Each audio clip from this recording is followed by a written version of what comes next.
love it. I love it. I love it. Look at this. This is the greatest thing I've ever seen. Hey, I'm not surprised. What's up, guys? Leighton here for UFC Gambling Addicts. Back again with another breakdown. This is going to be the UFC 243 pay-per-view, Robert Whittaker versus Israel Adesanya. And this is taking place in Melbourne, Victoria, Australia.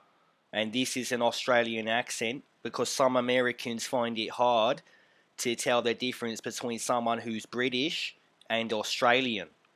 So we're in the land down under. We're in Australia. Some people say, you know, this pay-per-view isn't looking too great on paper, but you just have to, you know, look at the Kiwi talent, the Australian talent on this card, and that's how you can appreciate this card. So I'm gonna take a look at a few comments from last week. I want to engage with this community more, not just engage with you guys in the comments. I'm actually going to start taking a few comments, putting them in the videos. So we'll start with that. Owned RL thought it would be a funny idea to quote the way I say Gilbert Burns. I respect it.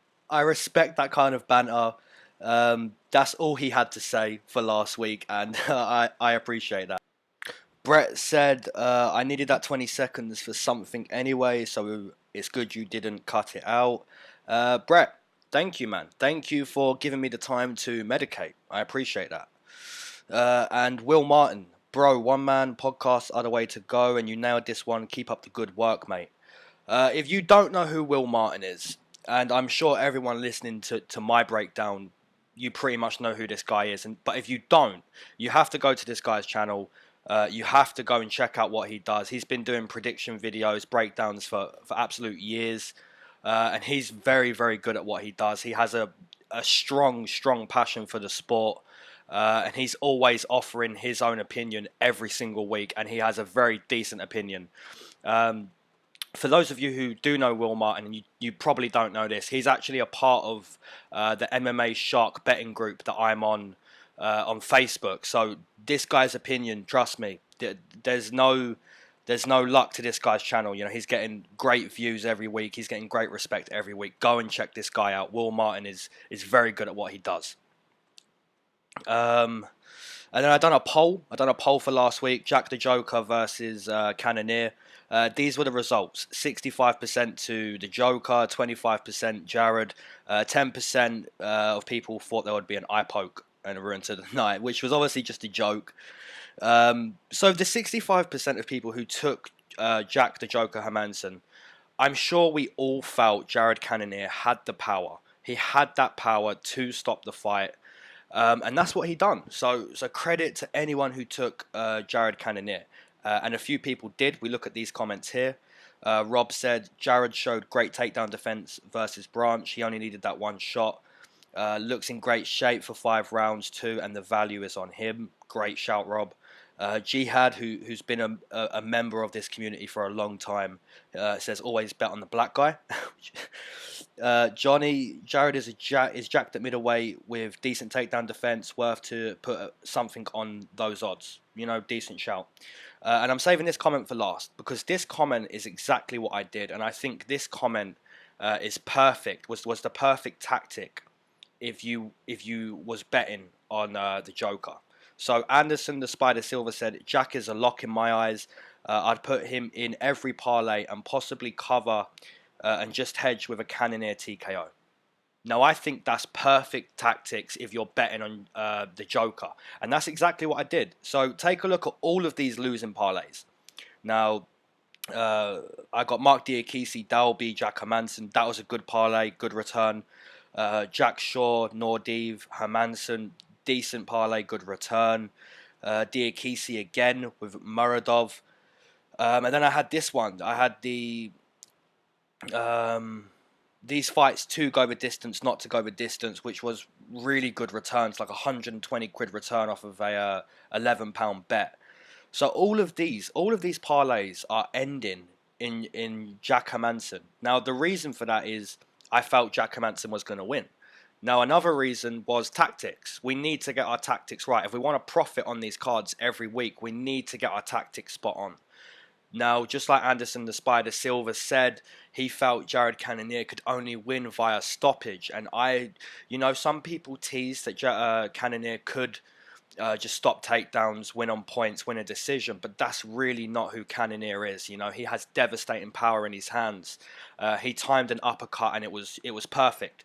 So I put this cover on £72 on Cannonier TKO.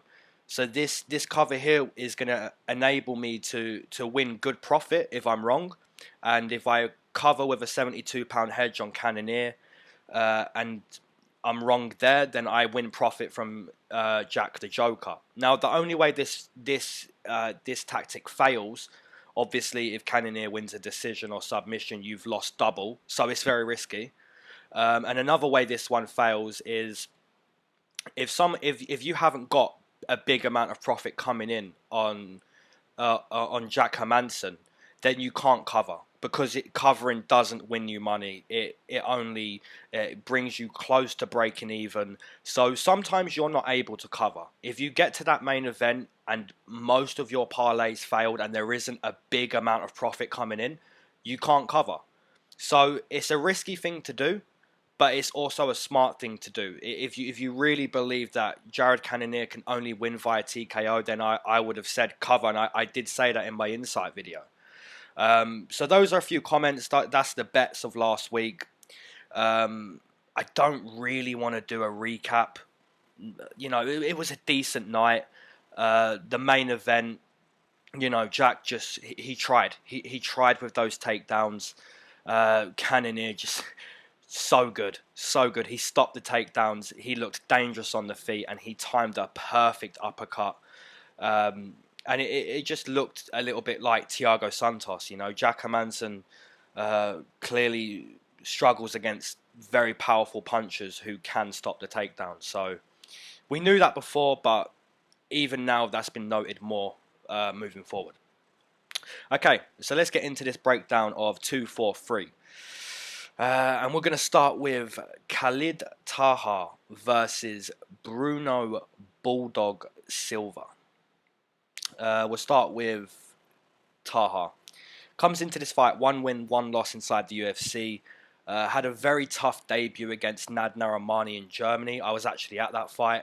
Very, very tough debut. Just basically held against the fence, taken down. You know, that was the story of the fight. He was just grappled by Nad Narimani. Now, I rewatched that fight recently, and he did lose like that. You know, it was the grappling that you know, it was the moral of the story. But when you look at him lose like this, he made it hard for Nad. He really did make it hard up against the fence to get those takedowns, even on the mat as well. Obviously, that's how he lost. He got, you know, just grappled, wrestled. But then we look at his most recent fight against Boston Salmon, and man, he has serious power on the feet. Now, he was throwing those strikes against Nad Narimani, but we didn't see any of them really connect. Against Boston, it was very quickly. Round 1, 25 seconds, a huge shot, and Boston was done. So you look at this fight, and he's against Bruno Silva. This guy making his UFC debut, 11-3 as a pro. And from the tape I've seen, he isn't the worst, but he's nowhere near the best either. I've seen him head kicked, knocked out dead from a head kick within 10 seconds of round 1. He just looks like the type of guy who's quite quick with his punches. He just wants to stand. I don't really see him wrestling too much. I've seen him go for a couple takedowns here or there. But I have seen a few of his fights at 125. So Taha is going to be the bigger and stronger guy in this fight. So I don't see Taha losing the same way he did against Nad Narimani. I don't see Bruno Silva being able to wrestle him, hold him against the fence, get takedowns at will. So I think this is going to be stand and bang pretty much. And the power we saw from Taha, man, you don't want to get caught with that shot.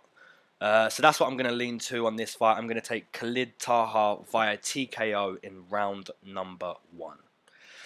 And something I'm not going to forget this week are the odds. So we look at the odds here. Khalid Taha minus 250, Bruno Silva plus 200.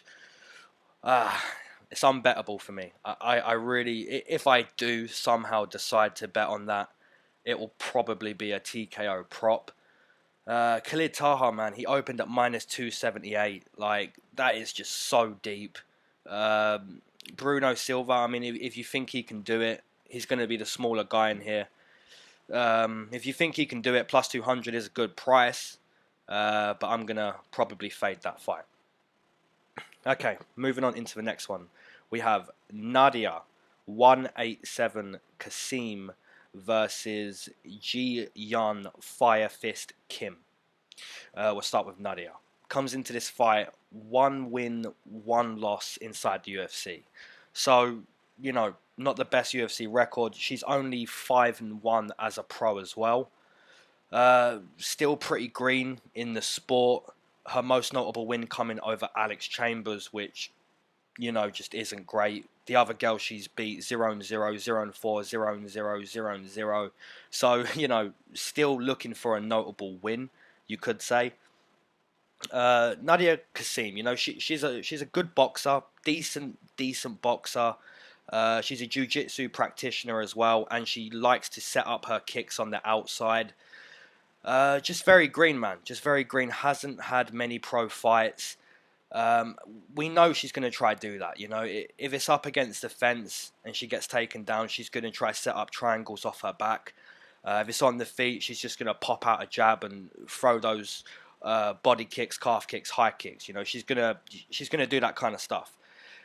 She isn't that powerful though. She's not the type of girl to land a high kick or a head kick and a hook up top or something can knock you out. Like, she's not a power puncher. She just has very, very okay technique with her skill set. So she's fighting Ji-Yeon Fire Fist Kim. This girl is, you know, not the greatest, not the best, not the worst either. She's 2-2 inside the UFC. I was at her fight in North Carolina back in January 2018 against Justine Kish. Very decent boxing in that fight. Like, her counter boxing in that fight was very decent. Just constantly catching Justine Kish with these counter jabs, like, and they looked powerful. Way more powerful than Nadia Kassem with her boxing. So I'm looking at this matchup, and skill set wise, I think they're both decent boxers. I just think one girl has more meaningful boxing. You know, her punches mean more. It's going to look like they mean more in the octagon when she connects. We look at Kim's last fight against Antonina Shevchenko. Pretty much dominated in that fight, but there were some positives. You look up against the fence when she was being held in that Muay Thai clinch and just kneed and elbowed. She reversed that position a few times. She was able to get her own body lock, search for her own takedowns. Obviously, when we look at Antonina against Modafferi, that kind of value it dips a little bit because Modafferi just took her down at will. But Kim is going to be the stronger girl in this fight. She's going to be the one looking for takedowns. Obviously, Nadia Kassem's going to search for those submissions off of her back. But I would say Ji-Yeon Kim is going to score more in this fight. She's going to land the bigger strikes and probably be a bully up against the fence. So I'm going to take Ji-Yeon Kim via decision. So taking a look at the odds here. Ji-Yeon Kim, Nadia Kassem, we have minus 189 for Kim, plus 150 for Kassem. Oh, it's a little deep. Once again, man, it's not that far away. This match, it's a decent matchup. It's a winnable fight for both girls. Kim did open at a plus 110, so if you got those odds, obviously well done. But looking at it right now, minus 189. Ooh, it's a little bit deep. Nadia Kassem opened minus 149 and she's now plus 150. So, you know, if you're looking at this fight similar to me, this is a very close matchup, a winnable fight for both girls. And if you're liking Nadia Kassem, do it, take it. But I'm going to stick with Ji Young Kim here and probably fade her at nearly minus 200. Okay, moving on into the third fight. We have Brad Quake Riddell versus Jamie Mullarkey. I'm going to start with Brad. So Brad comes into this fight 6-1 as a pro, training out of City Kickboxing. So he's with those guys like Dan Hooker, Volkanovski, Israel Adesanya. He's got a very good camp. Another very, very talented kickboxer, just like Chikadze last week. And I haven't even mentioned Chikadze. Like, that performance was amazing, by the way. So many people told me, look, that's a bad pick. But like I said, man, Brandon Davis is a defensive grappler, not an offensive grappler. So we have to bear that in mind when we say guys are going to lose via being grappled. Brad Riddell, just like Chikadze last week, this guy is a very, very talented kickboxer. You just have to go back and watch a few of his kickboxing battles, and he'll just fire the kick from any position, any moment, and it looks meaningful, nasty, powerful, damaging. So he's going to be that guy. He's going to be the guy who's moving, circling, finding space, firing a lot of kicks. And hopefully, just like Chikadze, he's firing some nasty jabs down the middle too. His opponent, Jamie Mullarkey, comes into this fight making his UFC debut, 12-2 as a pro. This guy isn't really an elite striker. I can't give this guy the same credentials as I look at Brad Riddell with. Like, this guy is not that guy. He's not a kicker. Primarily a boxer. From the tape I have seen, he does throw the occasional calf kick, body kick, but primarily he's just standing in front of you and he's just looking for big shots. So that's what we're going to have here. We're going to have a similar fight to Brandon Davis last week. We're going to have Brad Riddell being the guy who's the elite guy. He's looking to kick high, kick low. He's going to fire a lot of kicks. And then we have Jamie Mullarkey, who he's going to have to take away the distance. He's going to have to stand in front of Brad Riddell, look for takedowns up against the fence, and just look to make it dirty. Look to make it dirty in there, as dirty as he can. Obviously, we saw Brandon Davis try that. And I think Jamie Mullarkey has a good chance of doing that, but I mean, it's really hard. After 10, 15 calf kicks, body kicks, it is very hard. It is very, very hard. And I just think that's going to be the same story. You know, it takes a very good grappler, a very good a guy who can pressure well, who can take that style away. And I didn't believe Brandon Davis could do that to Chikadze, and I don't believe Jamie Mullarkey can do that to Brad Riddell. So I'm going to take Brad Riddell here, and I'm going to take Brad Riddell to get a TKO in round number 2. Taking a look at the odds, Brad Riddell minus 149, Jamie Mullarkey plus 120. Now these are the odds I'm looking for. I think these are decent odds. Brad Riddell opened minus 137, so a little bit of money going on him, but at minus 149, you know, that is still a very decent price for Brad Riddell. I rate his striking very highly. He's a very top-notch elite kickboxer, so at minus 149, I like it. Obviously, if you're thinking Jamie Mullarkey, that's also a decent price. Plus 120 was similar odds for Chikadze last week. He has obviously the opposite job to Brad Riddell and Chikadze. He has to be the aggressor fighter, pushing the pace, looking to stay in the face of Brad Riddell, looking for big shots, looking to make it dirty, looking for takedowns. And if you think he can do that, then take it, because plus 120 is a good price. But I'm going to stick with Brad Riddell at minus 149, and I will be taking a shot at that line. Okay, before we move on, I'm going to smoke this bowl, so give me 20 seconds, as Brett would say.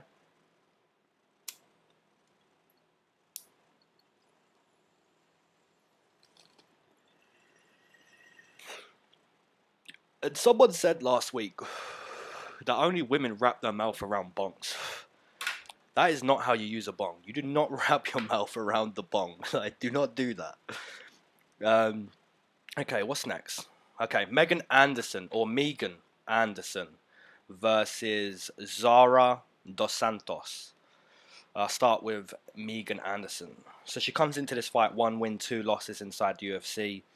She's a big 145er, roughly 6 foot, very long, rangy striker. She'll use her kicks often on the feet, just looks to kind of stalk you, holds her arms out, like she holds her arms out with her hands pointed out to measure range. Obviously, you're not allowed to hold your hand open. You've got to have the closed fist. So she's probably going to be reminded of that in this fight. But she measures the range very well. That's something Megan Anderson does do very well on the feet. And for a girl who's a very big 145er, you know, she's roughly 6 foot, like I said. I really would expect her to be stronger in the clinch. And, you know, if Holly Holm is holding you down, that's not great. Felicia Spencer had an absolute field day with her. She just, you know, Felicia Spencer must have been so happy after that win. Just absolutely made Megan Anderson look like an amateur. And that's obviously something Megan Anderson has to focus on. She has to be better in the clinch. She has to be better defending takedowns. She just needs to be a stronger version of herself. And hopefully we're getting that out of Anderson, because her striking on the feet, you know, she's looking dangerous on the feet. And she's a very tricky fighter to fight on the feet. Looking at her opponent, Zara dos Santos, she's making her UFC debut, 6-2 as a pro, although she should be 7-1. She fought Kavanagh in Ireland, and for anyone who's seen that fight, complete and utter robbery. One of the worst robberies I've ever seen, just horrible. And this girl, you know, I don't really know what to make of her. She just kind of uses her boxing, uses a lot of jabs, throws some kicks when she's not in distance. She mainly just ends up in the clinch. This girl just kind of walks her opponents down. She ends up in the clinch, and from there she throws a lot of knees or looks for a takedown. So if it's not up against the fence, if this Zara girl can't get Megan up against the fence, this fight's going to be strictly kickboxing. Unless Megan Anderson, of course, for some reason decides to shoot for a takedown and try to make everyone realize she's a good grappler. I'm not sure why she would do that. If this fight's kept kickboxing, I really would expect Megan Anderson to school this girl. And I believe this fight is going to be a kickboxing battle this time. So I'm anticipating Megan Anderson getting the better of this girl on the feet, and hopefully, if Zara dos Santos does end up in the clinch up against the fence, hopefully Megan Anderson can show us something different. Show us she can stop a takedown or even reverse the position up against the fence, get her own body lock, maybe. So, yeah, I'm going to stick with Megan Anderson. I'm not going to go against her here. And I'll take Megan Anderson via decision. Looking at these odds, where are they? Megan Anderson, minus 455, minus 500. Zara dos Santos, plus 320. So, you hear those odds, and then we picture Megan Anderson just being this ball of disappointment in the UFC. And when you put those two together, her opponent's plus 300, Megan Anderson's disappointing, it makes sense. You know, there's going to be a few people out there that do attempt that Zara dos Santos, you know, $10, $15, whatever. I wouldn't say it's a bad idea, but I would say that if this fight is kept kickboxing, Megan Anderson probably schools her. So obviously I'm going to fade that fight. I'm not even going to attempt a shot with Zara dos Santos, but anyone who is and is going to, you know, take that, you know, plus 415 on Sportsbet as well, which is insane. Anyone who does want to do it, go ahead. It's obviously great odds, but I'm going to stick with Megan Anderson, and I'm not going to touch her minus 500 line. Okay, moving on into the next one. We have, who do we have here? We have Kalen the Rockstar Potter versus Maki Coconut Bombs Pitolo. Wow, this is a good fight. I like this fight. Kalen Potter comes into this fight 0-1 inside the UFC. 17 wins, 8 losses as a pro. He was finished brutally in his debut. It was horrible, horrible, horrible finish. It was so bad that when he woke up, he tried to get the ref into a tie clinch. For anyone that doesn't remember, he tried to wrap up the ref. So horrible, horrible debut, brutally TKO'd. In 25, all 25 of his pro fights, he's gone with distance once. So this guy is going to finish Pitolo or he's getting finished. This fight is not going with distance. He's mainly a submission guy, Kalen Potter. He looks for a takedown, looks to use his jiu-jitsu. I do believe he is going to be the taller, longer fighter. So he's going to try that. He's going to try and shoot for a takedown, maybe look for some underhooks up against the fence. Whatever way he can shoot or look for a takedown, he's going to implement that. He's going to try get this fight to the mat. If he can get the fight to the mat, then I give him a good chance. Personally, I give him a good chance. But, you know, if this fight's kept on the feet, I see him potentially finished worse than his debut. So we're taking a look at Maki Coconut Bombs Pitolo. Comes into this fight making his UFC debut. We saw him, 9 weeks ago in the Contender Series. And he had a very, very impressive fight on the Contender Series. Justin Sumter, a guy who's already been on the Contender Series. He came back to fight Pitolo, and Pitolo just destroyed him. He destroyed him. He ripped to the body. He destroyed his liver. He got in there quick. He even said before that fight, look, I'm gonna be a technical guy now. I'm not gonna go in there and just try to get this guy out of there. I'm gonna be smart. And even in his intelligence, he found a brutal finish. So I believe his best path to victory in this fight would to be just crazy. Like, just go in there and just back Kalen Potter up and just start brawling. And you know he's going to shoot in that brawl. So just be ready to stuff a takedown and just put it on this guy on the feet. And I think that's exactly what Coconut Bombs is going to do. He has a lot of output in his fights and very brutal. You know, you look at that finish over Justin Sumter, man, nasty. So I think he is going to rip to the body in this fight, potentially go up top as well, obviously. And I think he's going to get a very good TKO finish over Kalen Potter. And it's hard to not take that in round one. So I'm going to take Maki Pitolo via TKO in round number 1. Looking at the odds, another one, man. It's just unplayable for me. Maki Pitolo minus 249, 250, 278 on my bookie. Just insane odds, just so deep. Obviously, a lot of people playing his line. He opened up minus 149, and to see him now at minus 278, a lot of people think this guy's going to go in there and just finish this guy, and I would have to agree. I just, if this fight's on the feet, I think Pitolo's going to destroy Kalen Potter. If this fight hits the mat, then the odds are very different. I think Kalen Potter has a great chance on the mat. So for anyone who is leaning towards the jiu-jitsu side of this fight, if anyone's leaning to that story, that outcome, plus 210 for Kalen Potter, which is very, very good odds. Personally, I'm not going to touch it, but, you know, plus 210. For anyone who does like it, I'd say go ahead.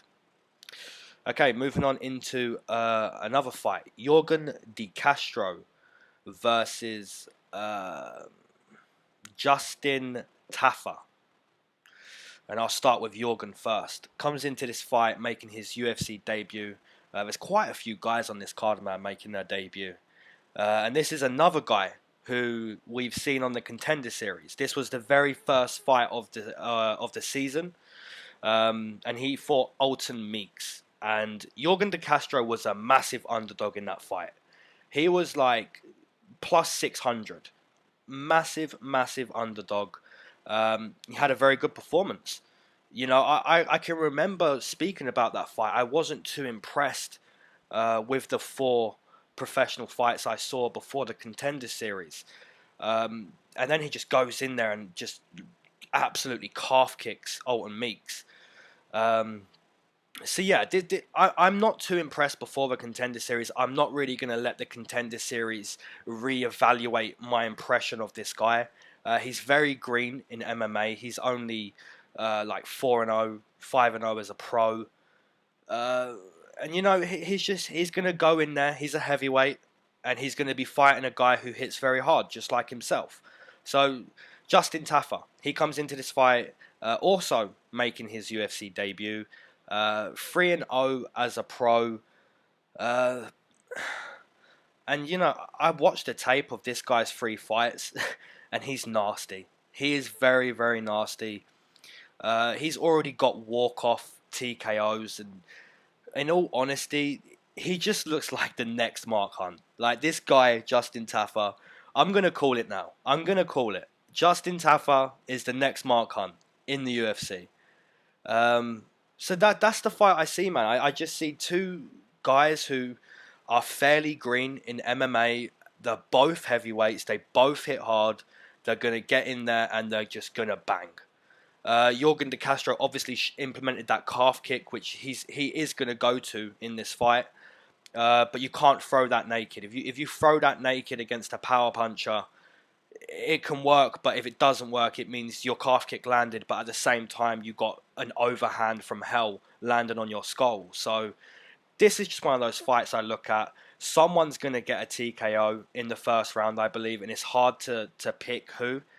But if I compare a guy to Mark Hunt, I'm going to pick the guy who I compare to Mark Hunt. So I'll take Justin Tafa to get a round 1 TKO. And we take a look at the odds on this one. Very close. Very, very close. Justin Tafa, -125. Jorgen de Castro, -105. I'll be completely honest. I already have a play on this line. I got Justin Tafa at +105, which when I saw it, man, I just felt those odds are very close, and rightfully so, because no one really knows who's going to get the TKO. But when I look at this fight and I think one guy looks like Mark Hunt, I'm going to take the dog odds. So -125, -105, very good odds. Very good odds to bet on. I think it is worth making a play, even though it's a who the hell knows kind of fight. When you get these odds that are just pick'ems, you have to play it. You have to play it. Even though the pick you make you feel wrong on because the other pick is equally, it makes the same logic. You just have to go with your pick. So very playable line on this one. If you're picking Jorgen, fair play. If you're picking Justin, fair play. I like the line. Moving on into the next one. We have Jake, the Celtic Kid Matthews versus Rostam Akman. And I'll start with Jake Matthews. Comes into this fight 7 wins, 4 losses inside the UFC. A very, very strong wrestler. Very, very good wrestler. And then a black belt in Brazilian Jiu-Jitsu for when the fight hits the mat. So we have 2 for the price of 1 with this guy. He's a very good grappler. And when the fight hits the mat, he's also a very good grappler. So yeah, that's the path for Jake Matthews. He has good power on the feet. He does have knockout power in his hands.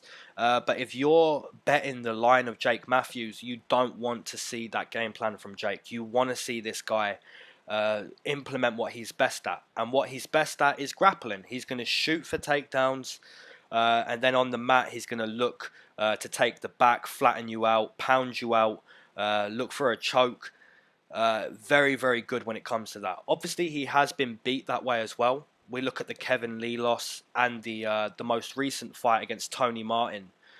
He has been beaten at his own game, but even then, you know, you just work on your game. You don't find a new game. You're a very good wrestler, Jake Matthews.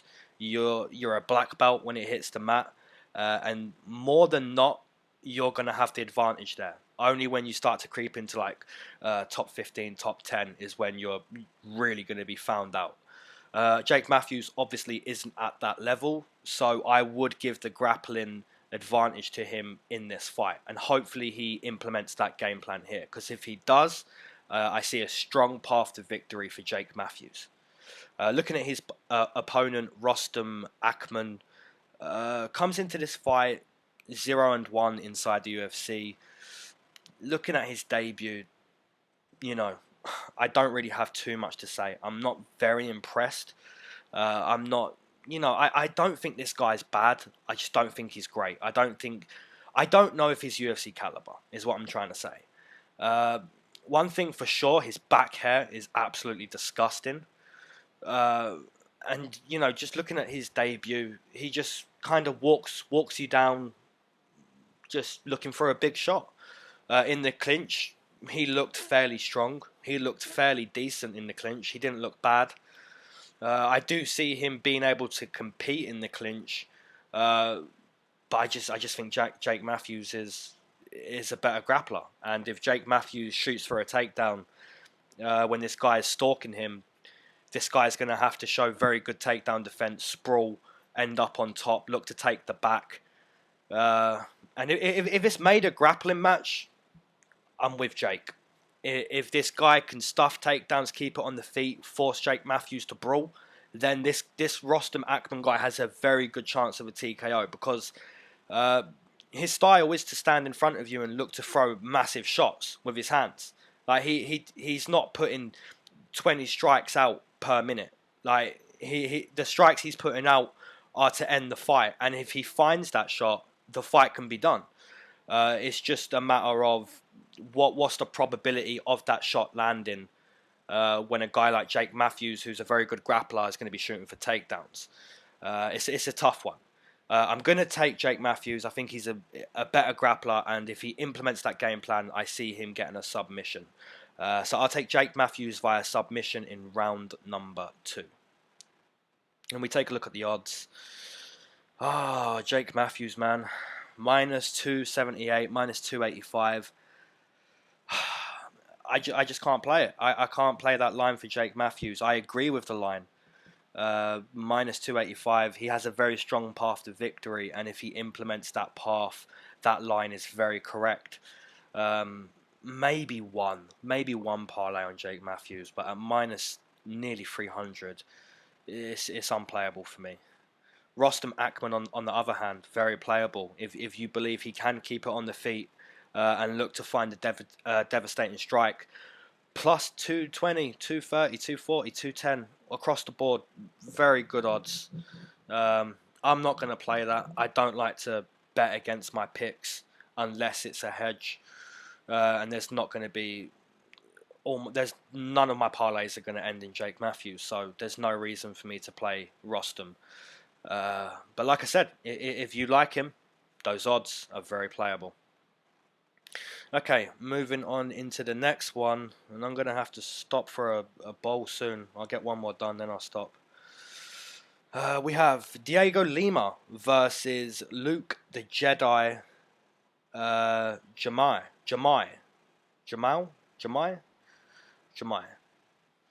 We'll start with Diego. Comes into this fight 3 wins, 5 losses inside the UFC. He's the brother of Lima, which is the better Lima, Douglas Lima, that is.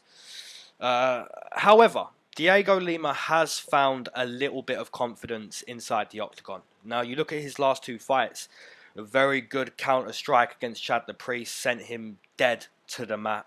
Against Court McGee, very close fight, man. Very, very close fight. Personally, I had Court McGee winning that fight.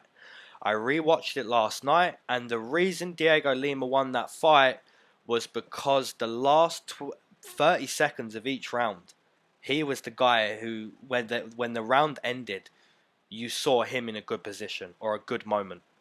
So he's really found some good confidence inside the octagon, really thinking about his own game plan, not focusing too much on the opponent's game plan. He's looking to do his own thing in there. And if he can put his skill set together and really focus on himself, I think he can be a very good fighter. So this is a really tough pick, man. This is just a really tough pick. You look at his opponent, Luke the Jedi Jumeau. This guy, we look at his 3 fights inside the UFC. He's 2-1 inside the UFC. We haven't seen him in over a year and a half, but what we have seen is this guy is tough as nails. This guy is tough as nails. He bites down on the mouthpiece, and he's looking to take your head off. He's looking to throw some bombs, heavy bombs, and if he can connect, the chances are he's going to hurt you. He isn't the best striker in the world, obviously, not the most technical guy, but he isn't the worst. He has the ability to shut your lights off. So that's what he's going to try to do here against Diego Lima. He's going to be the guy coming forward, throwing those bombs. And Diego Lima is going to be the guy who's on the outside, circling, throwing body kicks, throwing counter punches, counter jabs. And whoever can implement their game plan better, whoever believes in themselves better here, whoever has the most confidence on the night in this fight is going to be the winner. Diego Lima, like I said, he's shown real confidence, a bit of form in his last 2 fights, and Luke has been off for over a year and a half. So, man, this is a really, really tough pick to make. But something's telling me to stick with the guy who's found a little bit of form. I'm going to stick with Diego Lima here. I like the form he's set into. He's focusing on his own game plan, and that's what he needs to do.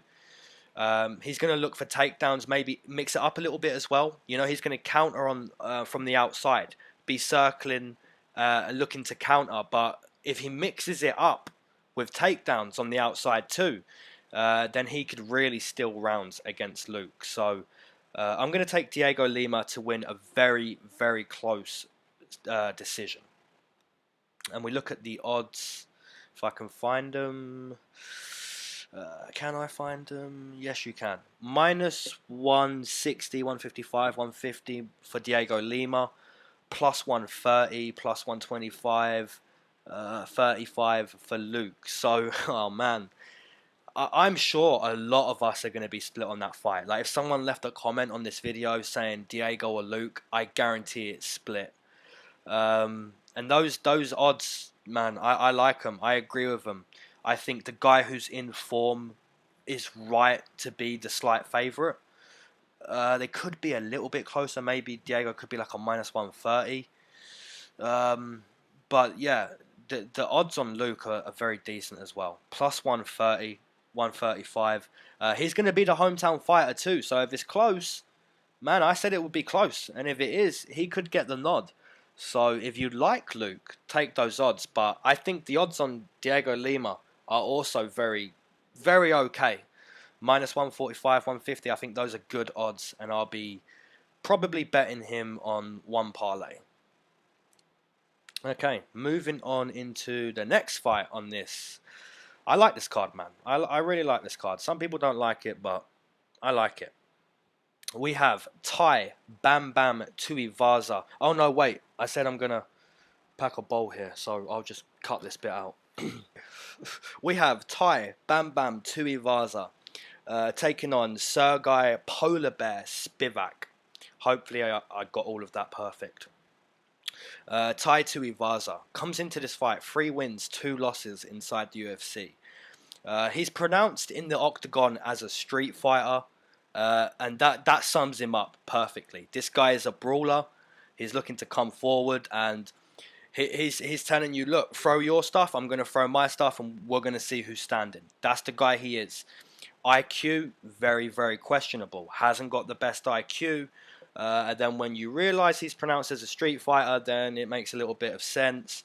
But we love this guy. He does the shoey after the fight. You know, I'm not hating on Taha. I respect him. I love his style. It's not the best style to be a champion, but I still love him. So by the questionable IQ, but what I mean by that is, so take a look at his last fight against Blagoy. Very, very winnable fight. And I believe he didn't start implementing calf kicks into the second round. If he started with the calf kicks early and consistent with the calf kicks in round 1, it's a very different fight, because Blagoy was very beat up to the calf and finding it very hard to move, and he was fatigued. So if Taha started with that earlier and stayed with that, he would have won that fight, but it was too little too late with the calf kicks. So just thinking about the fight a little bit more, if you're Taha, I think you're going to be a little bit better of a fighter. But yeah, he's just that guy who comes forward, just stand and bang artist, and I love it personally. So we look at his opponent, Sergei Spivak. Comes into this fight 0-1 inside the UFC. Absolutely destroyed in his debut against Walt Harris. Completely destroyed in that fight. Looking at him before the UFC, has some decent wins. He fought a guy who has 255 wins, 52 losses, and 10 draws. So he fought a guy who's fought like over 300 times professionally, which is insane.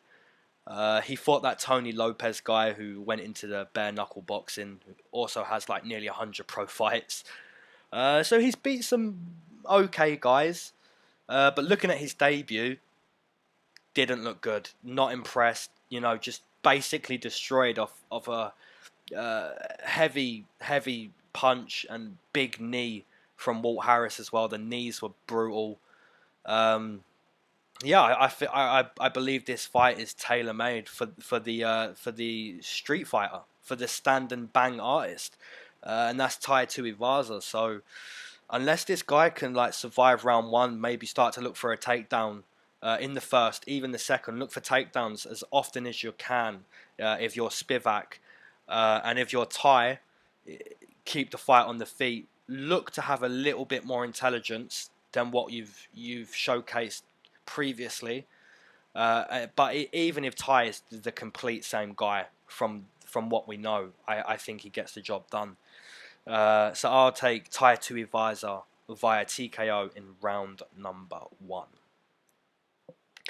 Looking at the odds, minus 375, minus 400. Oh man, that's gone up a lot since I last checked it. Unplayable. If you're betting on Tai, for me that's unplayable. Probably a TKO prop, and maybe even choosing the round on top of that too. That's insane. -4 for a guy who has fairly questionable IQ. But on the other side, this fight is pretty much tailor made for Tai. So I understand at the same time, but unplayable for me. If you think Spivak can win, you're getting plus over 3. So obviously play that line if you're a Spivak believer. For me, I'm sticking with Tai. I'm not going to bet against my picks. But it's an unplayable line. Okay, moving on into the co-main event. Very, very good co-main event. We have Raging Iaquinta versus Dan the Hangman Hooker. We'll start with Al. Al comes into this fight 9-4 inside the UFC. He's a very, very well-rounded guy. He can box very well. Being the guy coming forward, being the guy countering, his boxing is very good. He usually reads the fight very well. He has good grappling. You know, he can choke you out. He can stuff takedowns, even look for his own takedowns. Scrambles very well. He's just a very well-rounded 155er. That's Al in a nutshell. He can do it all pretty much. I was at his fight live against Khabib, and although he was dominated and it was like 50-43, he hung with him. Like, he was dominated. That statement contradicts itself, but that's exactly what it was. He got dominated, but he competed at the same time. He was always competing during being dominated, which makes no sense, but it's exactly what happened. He scrambled well. He looked to make it very hard for Khabib to hold him down. He survived chokes. He stayed in there. He's a competitor. Against Donald, that's where I feel like he really didn't read that fight too well. He was constantly getting caught with these knees coming in. And Donald just had his timing. He had his timing. I felt Al was thinking about Donald more than thinking about himself. And that goes back to my earlier comments about Diego Lima. When you think about the opponent and you're not concentrating on yourself, you're a shell. You're a shell of who you really are. And that here is going to be the same thing. It's going to be Al thinking about the range of Dan Hooker. But if he's not thinking about that range, if he is disrespecting that range and thinking about how good he is, how skillfully good he is as a 155er, as a lightweight, then I think it can be very different. So it's very hard to nail this fight. Very hard, because we take a look at Dan, the Hangman. Comes into this fight 8-4 inside the UFC, a former 145er who's moved up to 155. And since moving up to 155, he's looked very good. 5-1 at 155. And this guy is a very long, rangy striker.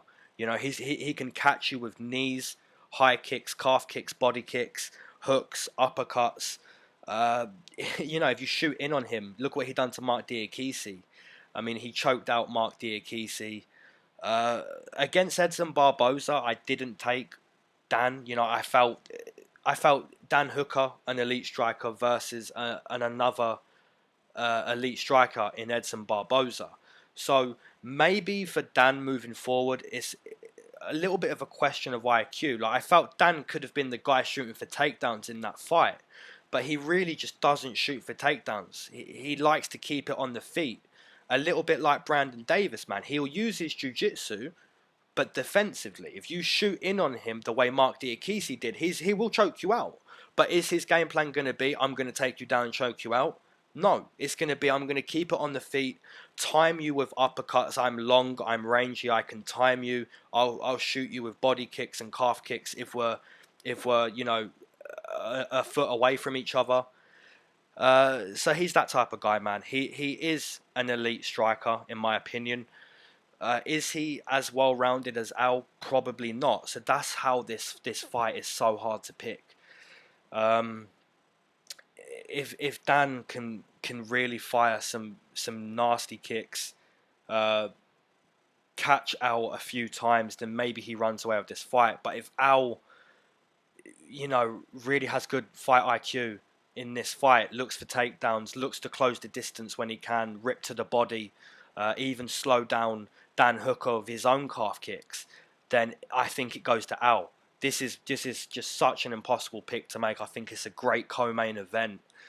But I'm going to stick with Al on this one, man. I'm going to take Al to win a close decision, because he was able to implement takedowns and do the right thing at the right moment. So I'll take Al via decision. And then we look at the odds in this fight. Plus 120, 130, 140 for Al. So I am a believer of Al, so I will be betting on those odds. But on the other side, Dan Hooker, minus 150, minus 160, very, very playable line. So if you're on the other side to me with Dan Hooker here, I think that's very playable. That could be put in 2 or 3 parlays, minus 149, minus 150. It is rising a little bit, so I'd get on it now, because, it's only Monday. I'd get on it now, not Thursday night, Friday night, or even Saturday, because that could even get a little deeper. Very, very playable line for either side there. Anticipated fight on this card, obviously, the main event, a title fight, and a fight I'm sure all of us are looking forward to. It's a very good fight. Both guys are very good, and this will be Robert the Reaper Whittaker versus Israel the Last Stylebender Adesanya. This is such a tough pick to make. So I'll start with Robert, the champion. Fight 11-2 inside the UFC. A former welterweight, since stepping up to 185. He's been very, very good at 185. Just a completely different guy since, hasn't had to drain his body, his brain too much. Undefeated at 185. And we know about this guy. We know about Bobby Knuckles, a deadly puncher. Throws good low kicks, body kicks, high kicks, and, just stalks you. He stalks you on the feet, and he's looking to just make you fight at such a high pace. He's looking to put good pressure on you. He's looking to make you uncomfortable, and he's forcing you to fight. He's putting a strong pace on you. And he has, deadly power punches. Like, he'll finish you. He does get hit a lot.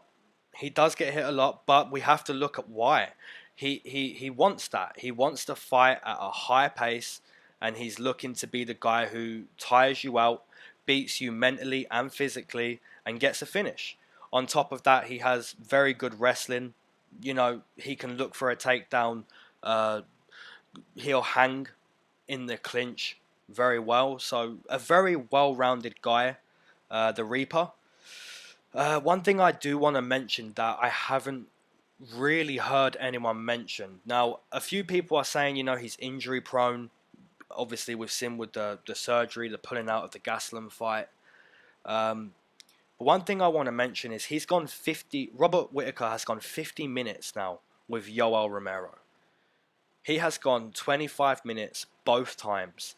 50 minutes with Yoel Romero. Now, you don't just fight Yoel Romero 50 minutes and be the same man. You know, these injury issues, these problems, this isn't just unlucky. This is, you know, a man who's been a great champion. He's a killer, you know, and he's had a few fights, and he's gone 50 minutes with a guy who looks like he's been created from something that's not us. Like, Yoel Romero is just a different kind of beast, and if you go 50 minutes with a guy like that, you don't come out the same. Now, I'm not saying Robert Whittaker's not going to win this fight. Of course, he has a great chance. But this slight wilting of this guy that we've seen over the last 2 years or so, it's not by chance. You know, fighting Yoel Romero for 50 minutes is a legit thing to do, and he looked great in both of those fights. Moving on into the challenger, Israel Adesanya comes into this fight 6-0 inside the UFC. A very, very elite kickboxer, just like Chikadze, just like the only difference is he's a master of measuring range. Like, this guy is a very good kickboxer, and his understanding of where the fight is, his measuring of distance and range, his timing, it's impeccable. This guy is such an elite striker, and then when you add on top of that his movement, his unorthodox ways inside the octagon, the way he constantly switches stances, this guy is great to watch. He's so great to watch. And Joe Rogan puts it very well. Watching Adesanya fight is like watching like a karate movie. This guy fights like he's in a karate movie.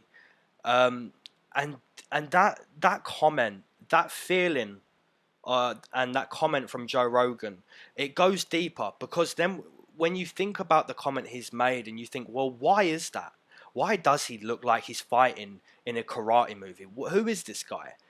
And then you look into Adesanya's mind and his world, and you listen to him speak, and it's the law of attraction. Law of attraction. Now, we've seen that with a guy. His name was Conor McGregor. Conor McGregor had an amazing law of attraction. Now, just type that in on YouTube. Type in Conor McGregor law of attraction to understand what I'm trying to explain more. It's just this mindset. It's this mindset you have all the time, not just inside the cage, just with life. When something is so important to you, you become it. You become what it is you're trying to do. And the law of attraction Israel Adesanya has is very, very special.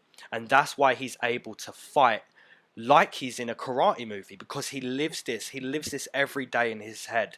He doesn't just do this in practice. He's constantly living this law of attraction that he has in his mind. And, you know, it's so very rare we come across these guys who have this law of attraction, and Israel Adesanya is one of those guys. So it's very hard, you know. It's very hard to pick against a guy who's so talented inside the octagon, and his mindset is so strong. Israel Adesanya said it himself, man. He you just have to hear him say stuff like, "I'm player one." And this moment inside the octagon is against a bot. It's against the next level that I have to complete. You know, he fights in such a different way to other guys that it's hard to picture how he loses. Now, the only way I see him losing is getting caught. Now, Robert Whittaker is very good at fighting at a pace and catching you. So, impossible pick to make, because Robert Whittaker has a great chance of closing the distance and landing a big strike. And Israel Adesanya has a great chance of evading big strikes because he's so unorthodox with his movement. And he's able to hit you with strikes that you're not thinking about. So when you start to get kicked in places you're not expecting, now you start to think about Israel and you're not yourself. So it is an impossible pick to make. But I've taken Israel Adesanya in all 6 of his UFC fights, and I'm clearly not going to change now. I'm not going to change at the biggest moment. I've been a part of it from his debut. I've taken him in every single fight. And if he becomes champion, I don't want to say I didn't pick him, you know. So I'm going to stick with the Last Stylebender. I'm a strong believer of this guy. I think he's an extremely talented kickboxer. He moves, the way he moves, he's very talented. His unorthodox style of switching stances, every single kick you can think of is under this guy's arsenal. Yeah, so I'm going to take Israel, the Last Stylebender, Adesanya. And I'm going to take him via TKO in round number 2. Okay, and we're going to take a look at the odds on this main event. And they're exactly perfect. They're perfect. Minus 110 a piece. Minus, you know, it's a little bit split. You know, minus 102 Rob Whittaker, minus 112 Adesanya. You can get, last night you could have got Adesanya plus 105, plus 100. I got him at plus 105 a couple nights ago. But this line is great. This line is great, and it reflects a very close fight on paper. Maybe a very close fight inside the octagon. But maybe we'll be surprised either side. Maybe Rob Whittaker just gets that beautiful TKO. Or maybe Adesanya makes another huge statement. It's an amazing fight to think about. I can't wait to watch it. And yeah, just such a playable line. If you're betting Rob Whittaker, man, you have good odds. If you're betting Adesanya, you have good odds. There's not too many playable lines on this card, but there are a few, and that's one of them. And it's the most anticipated fight on this card. So I'm sure a few of you are going to be ending 2 or 3 parlays in this main event. So yeah, I didn't forget the odds this time. I feel like I've covered everything. Fight of the night, you have to go main event. I appreciate you all. I'll catch you in the comments. And yeah, I just appreciate everyone who listens to this stuff, likes the video, shoots a comment, and keeps this community growing. So enjoy the card as always, guys. I love you, and I'm out. Peace.